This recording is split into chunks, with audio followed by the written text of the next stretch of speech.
Thanks, Jordan. And thanks, Wanda, for the introduction. I'm Brian Tinsman, and thank you all for spending a little bit of your Friday afternoon with me. I'm a game designer with over 40 shipped titles, and I was lead designer on 7 Magic the Gathering releases. And as Wanda mentioned, I'm now at Zynga as a lead designer. And I'm also president of the Game Design Association that she briefly mentioned. This is a group of game designers that have come together to talk about and discuss the future of the content of games, which includes narrative and mechanics. And I encourage anybody here who's interested to look up the website, and you can Google it too.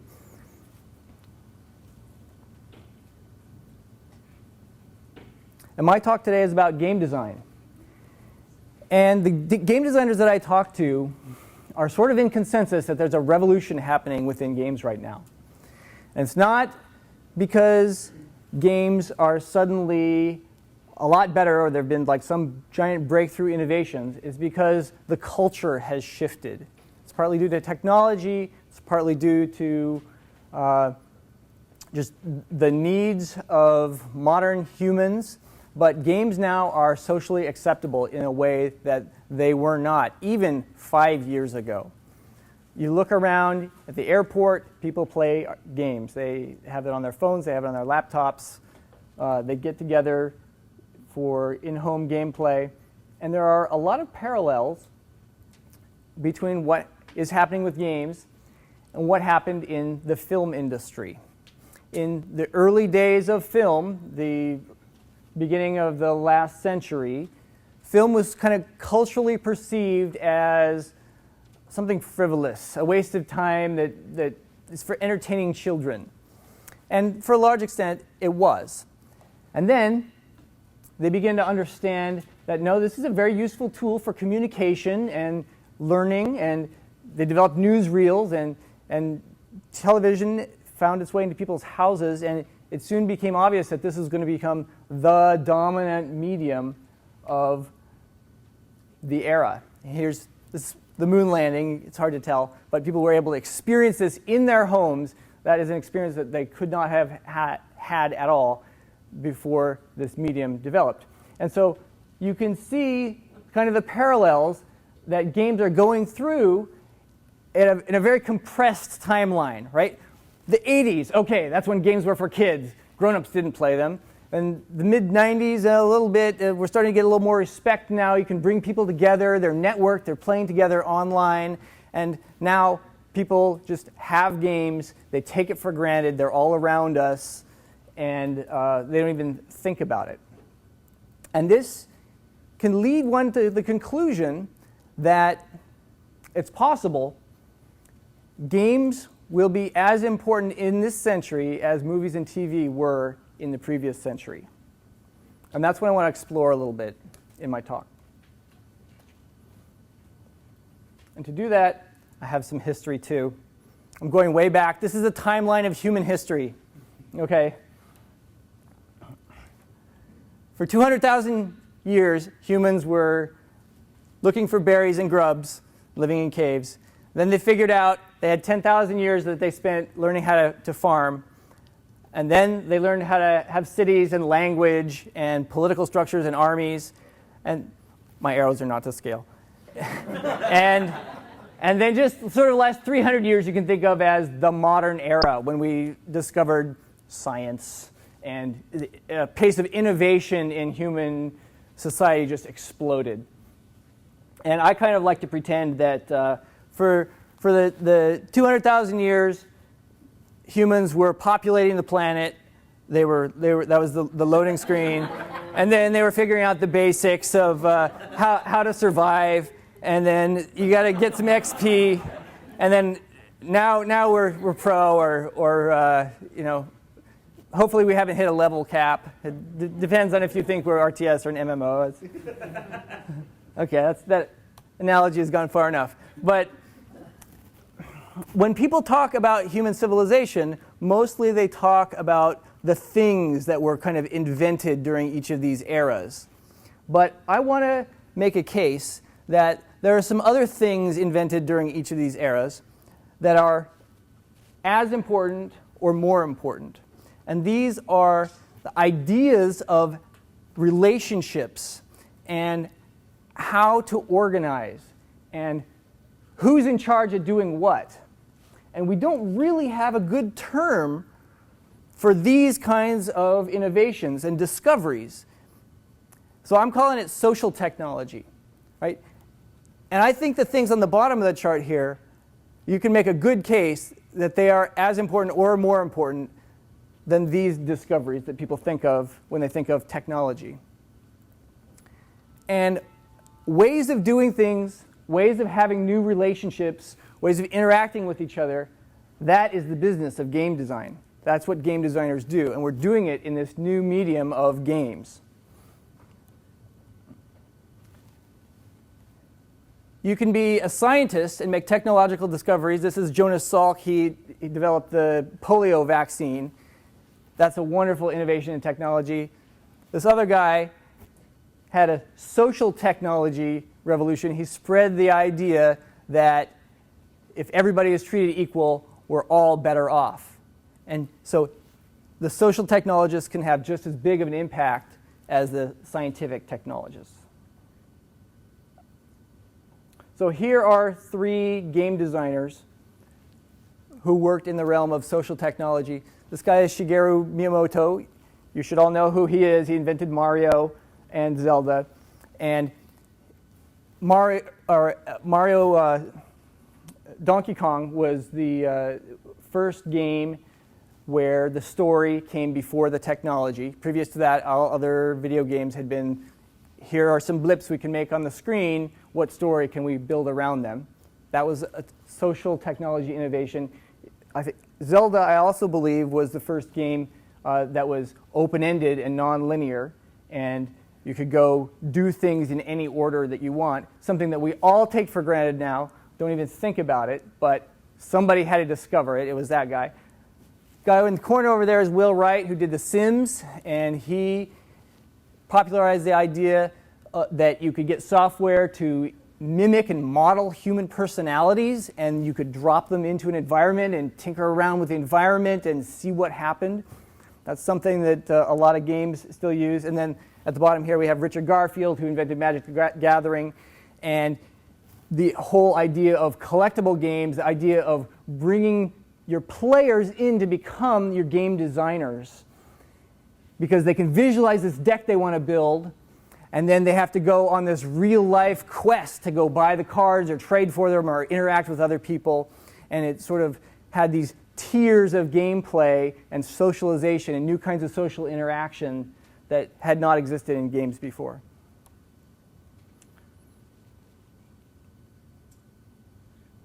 So I'm making the case here that games can be as important as TV and movies can.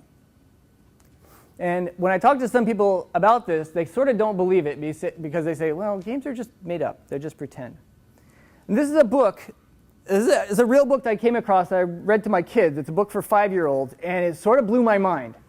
Because here, the book is about these 2 little pig friends, and they're learning not to be scared of the world and what's real and what's pretend. And they have a discussion. They decide that Star Wars is pretend, but baseball is real.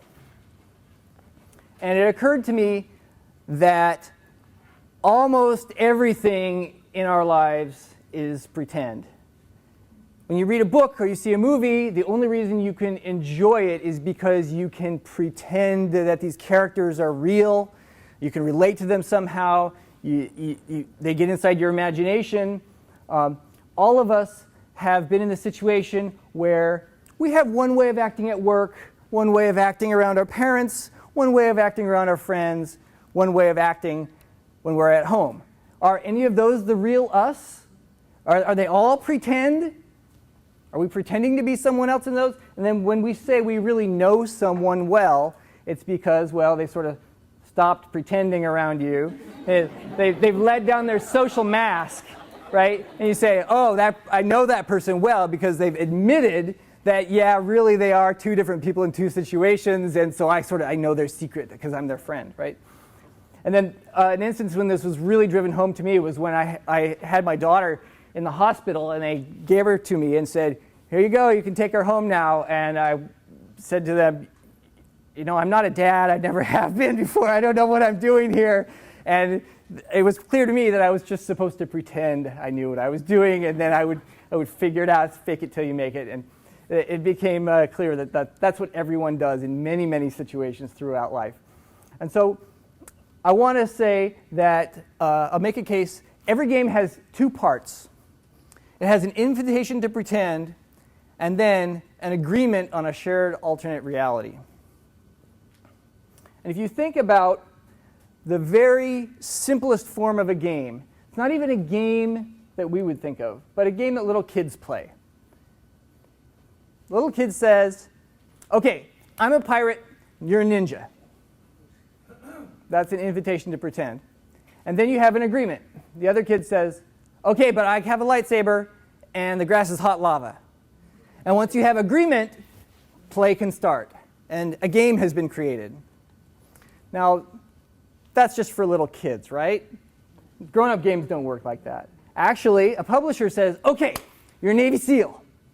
And the player says, okay, but I get to sneak up behind people and kill them with a knife, right? And if the publisher says, yeah, okay, good. A game, the player's going to buy it. Otherwise, there's no agreement. The player doesn't want to buy that game. He'll buy something else. An alternate reality. Okay, you can only put white stones on the intersections of the grid. In reality, I can put stones wherever I want to. I can throw them across the room. But in this agreement, we have an agreement that I can only put stones, one per turn, and now we have a game that can progress, and we can live within this shared alternate reality of putting stones on there. And it starts to get a little weird for me when I think about other stuff that we just made up. At one point, there was no America, and you ask anybody, is America real? Of course, don't be ridiculous, America is real. At one point, there was no America. A bunch of people got together and said, hey, there should be a country. And they got enough people to agree, now it's real. And so, is baseball real? Well, is baseball a shared alternate reality where there's things like home runs and strikes and outs? You tell me. It's ingrained into our culture. It's part of our reality. It's also made up. And I say games have this nature and have the ability to become ingrained in our lives the same way.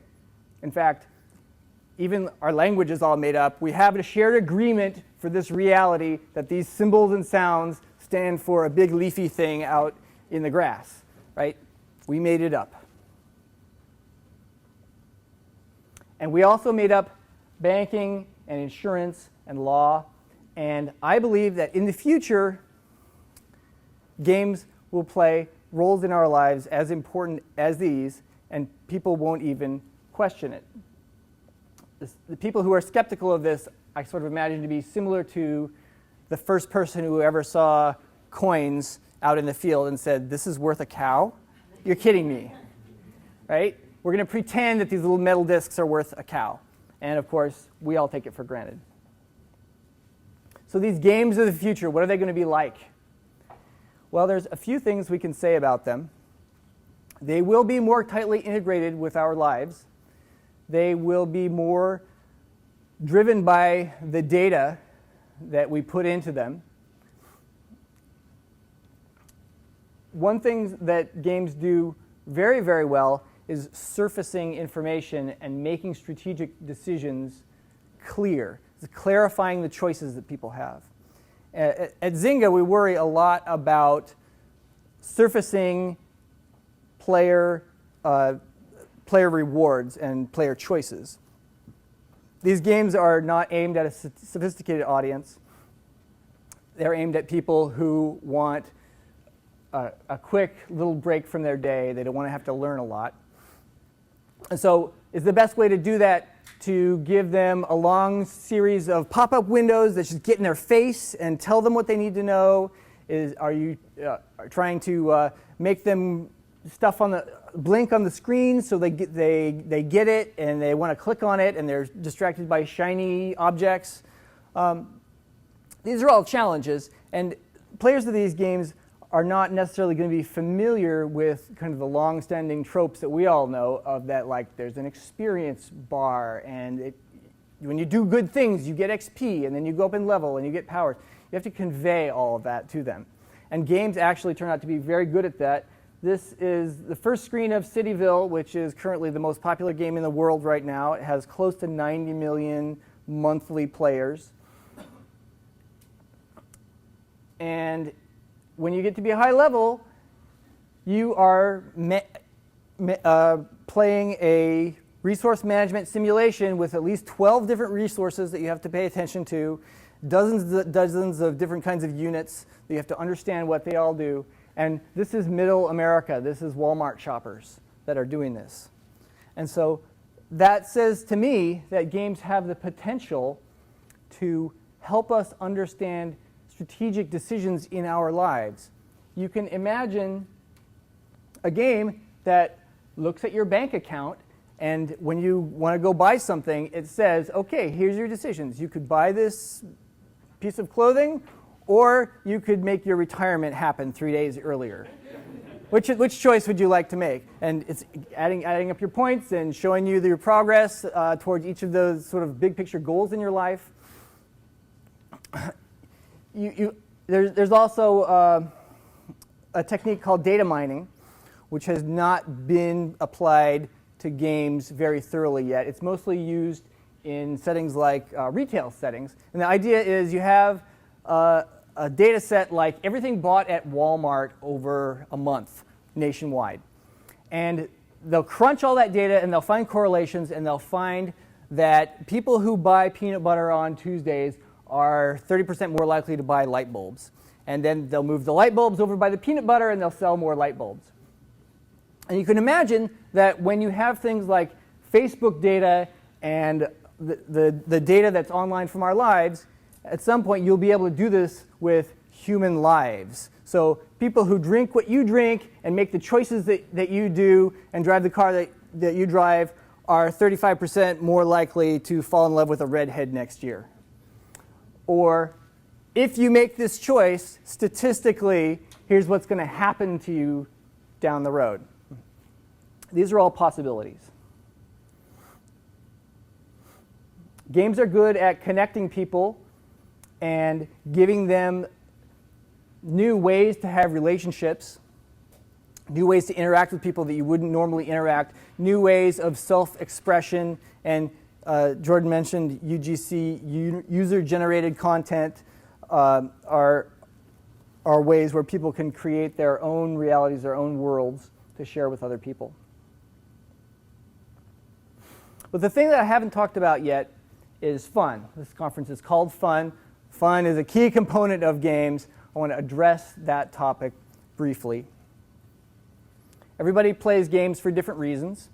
There are lots of different kinds of fun. Here are a few. But this sort of avoids the question of what do we mean when we say fun. Here's some other kinds of fun. These are things that people do. And so my thinking has been, what is it about this activity and this activity that is similar, that is encapsulated in this concept of fun? And here's what I came to.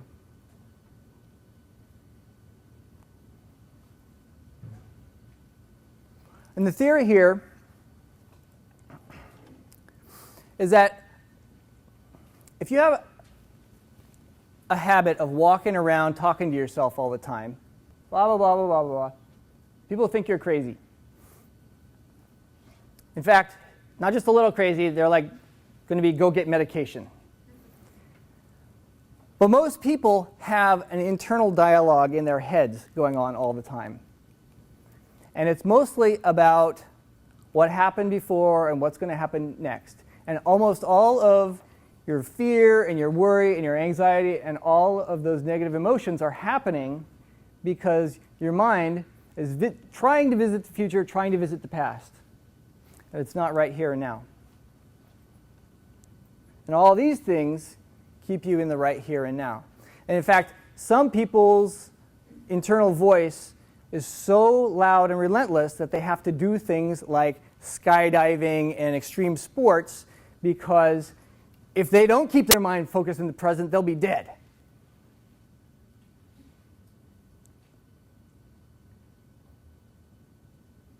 And in fact, I think you can make a case that in some ways, games are more real than the reality we have just walking around. Because the only way you can visit the past or the future is by imagining it. You can't actually go there. And that is where our minds spend most of their time. And on the other hand, games are one of the ways